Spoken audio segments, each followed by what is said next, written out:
নমস্কার, আমি কৌশিক। কলকাতার মধ্যে রয়েছে এমন একটি মন্দির, যে মন্দিরটির আধ্যাত্মিক এবং প্রাকৃতিক পরিবেশ আপনাদের মুগ্ধ করবে। মন্দিরটির খোলা বন্ধের সময়সূচি এবং আপনারা এই মন্দিরে আসবেন কিভাবে, সব তথ্যই থাকলো এই ভিডিওর মধ্যে। এই মন্দিরে আসার জন্য আপনারা শোয়াবাজার মেট্রো স্টেশনে এসে নামবেন। মেট্রো স্টেশনের 1 নম্বর গেট থেকে বাইরে বেরোলেই আপনারা দেখতে পাবেন বাইরে এই অটো স্ট্যান্ডটি। গৌরীবাড়ি বলে যে অটোগুলি ডাকছে, সেই অটোতে উঠে আসতে সময় লাগবে 10 থেকে 15 মিনিট এবং অটো ভাড়া লাগবে জনপ্রতি 15 টাকা। সামনেই লেখা আছে গৌরীবাড়ি লেন এই সাইনবোর্ডটি। অটো করে আসার পর দাদা আমাকে এখানেই নামিয়ে দিয়েছিলেন। এই রাস্তাটি খুব ব্যস্ত, খুব সাবধানে পার হয়ে রাস্তার ওপারে যেতে হবে। রাস্তাটি পার করে এপারে আসার পর দেখতে পাবেন মেন রাস্তা থেকে একটি গলি রাস্তা ভেতর দিকে ঢুকে গেছে। এই রাস্তা ধরে 5 মিনিট হেঁটে এগিয়ে গেলেই পৌঁছে যাবেন মন্দিরে। দেখুন,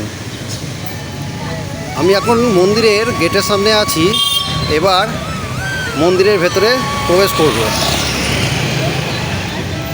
ঢোকার মুখে এখানে দেখতে পাবেন লেখা আছে গৌরীবাড়ি লেন,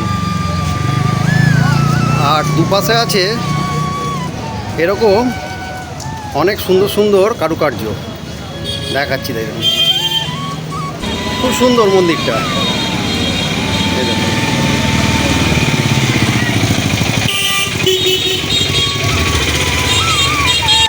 জৈন ধর্মের বিভিন্ন ঘটনাগুলি দুপাশের দেওয়ালে খুব সুন্দর করে ফুটিয়ে তোলা হয়েছে। ভগবান পরেশনাথের এই মন্দিরটিতে জৈনরা পুজো করেন 23তম জৈন তীর্থঙ্কর পরেশনাথের।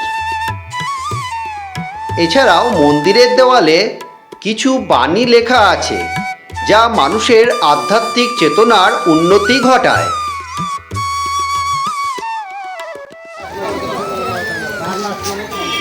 দেখুন, মন্দিরের সামনে চলে এসেছি। মন্দিরটা দেখুন।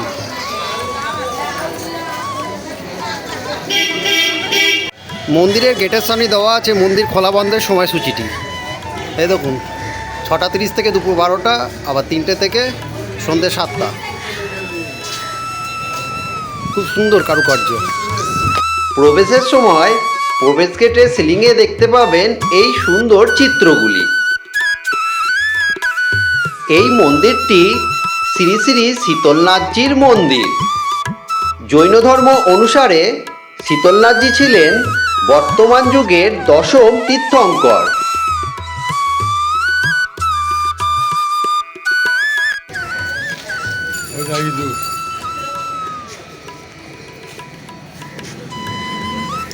মন্দিরের চারপাশটা দেখুন, ভীষণ সুন্দর।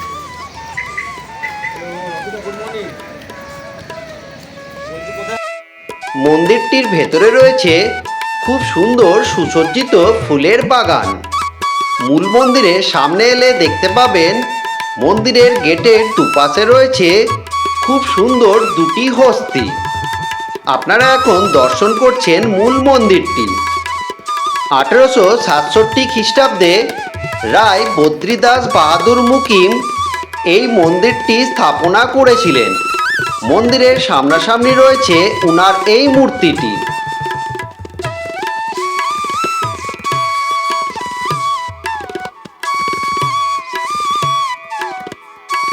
মন্দিরটির ভেতরে রয়েছে অসামান্য সব কারুকার্য এবং স্থাপত্য শিল্পের নিদর্শন, যা আপনাদের মুগ্ধ করবেই। মন্দিরটির ভেতরে রয়েছে যেমন খুব সুন্দর বাগান, তেমনই রয়েছে ইউরোপীয় মডেলের অনেক মূর্তি। এই মন্দিরটির আধ্যাত্মিক এবং প্রাকৃতিক পরিবেশ এবং এই মন্দিরটি এতটাই সুন্দর যে আপনারা নিজেরা না এলে উপলব্ধি করতে পারবেন না। অসম্ভব সুন্দর ছিল এই মন্দিরটি। মন্দিরে প্রবেশ করে মন্দিরের ডান দিকে গেলে আপনারা দেখতে পাবেন এখানে রয়েছে একটি জলাশয়, যেখানে রয়েছে ছোট বড় অনেক মাছ।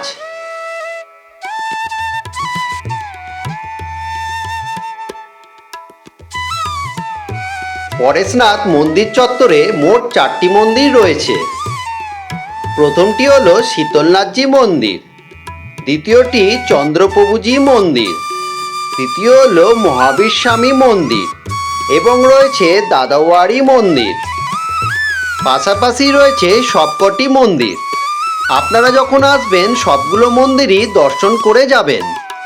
এই মন্দির থেকে বেরিয়ে মেন রোডে এসে অটো করে আমি বিধাননগর স্টেশনে এলাম। সময় লাগলো 10 থেকে 15 মিনিট এবং অটো ভাড়া জনপ্রতি 12 টাকা। আজকের ভিডিও আমি এখানেই শেষ করছি। কলকাতার আশেপাশে রয়েছে অনেক সুন্দর মন্দির, যা আমাদের অনেকেরই অজানা। সেরকমই আজ একটি মন্দির আমরা ঘুরে দেখলাম। এই মন্দিরটি ছিল খুব সুন্দর। আপনারা ফ্যামিলি নিয়ে এসে এই মন্দিরটি একবার ঘুরে যাবেন। এখানকার আধ্যাত্মিক এবং প্রাকৃতিক পরিবেশ এতটাই সুন্দর ছিল যে এখানে এসে আপনারাও মুগ্ধ হয়ে যাবেন। তাই আমি আপনাদের বলবো সময় করে এই মন্দিরটি একদিন ঘুরে যান। আর আপনাদের সকলের কাছে অনুরোধ রইল, ভিডিওটা দেখে যদি আপনাদের ভালো লেগে থাকে ভিডিওতে অবশ্যই একটা লাইক কমেন্ট করবেন।